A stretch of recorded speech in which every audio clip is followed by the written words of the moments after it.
أقم الصلاة لدلوك الشمس إلى غسق الليل أقم الصلاة لدلوك الشمس إلى غسق الليل وقرآن الفجر إن قرآن الفجر كان مشهودا ومن الليل فتهجد به نافلة لك عسى أن يبعثك ربك مقاما محمودا وقل ربي أدخلني مدخل صدق وأخرجني مخرج صدق واجعل لي من لدنك سلطانا نصيرا وقل ربي أدخلني مدخل صدق وأخرجني مخرج صدق واجعل لي من لدنك سلطانا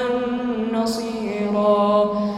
وقل جاء الحق وزهق الباطل إن الباطل كان زهوقا وننزل من القرآن ما هو شفاء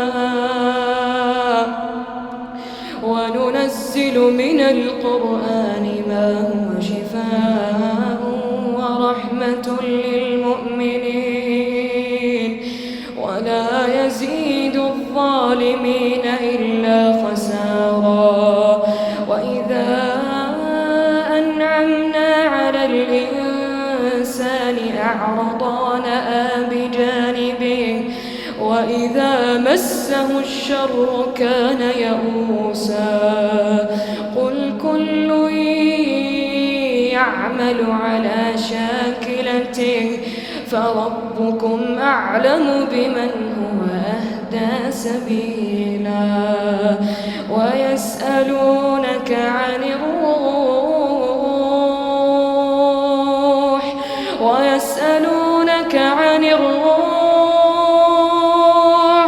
قل الروح من أمر ربي وما أوتيتم من العلم إلا قليلا ويسألونك عن الروح قل الروح من أمر ربي وما أوتيتم من العلم إلا قليلا ولن شئنا لنذهبن بالذي أوحينا إليك ثم لا تجد لك به علينا وكيلا ولئن شئنا لنذهبن بالذي أوحينا إليك ثم لا تجد لك به علينا وكيلا إلا رحمة من ربك إن فضله كان عليك كبيرا قل لئن اجتمعت الإنس والجن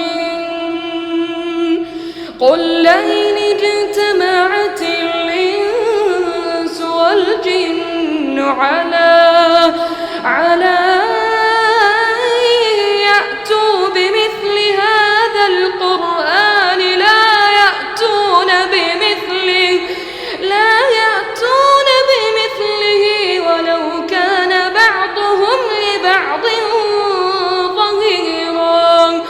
ولقد صرفنا للناس في هذا القرآن من كل مثل فأبى أكثر الناس إلا كفورا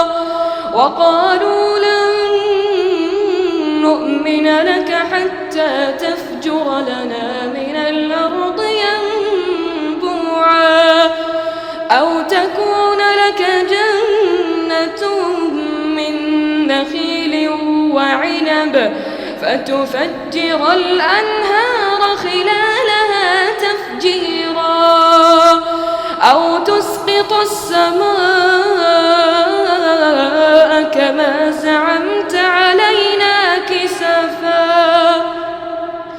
أو تأتي بالله والملائكة قبيلا أو يكون لك بيت من زخرف أو ترقى في السماء ولن نؤمن لرقيك حتى تنزل علينا كتابا نقرأه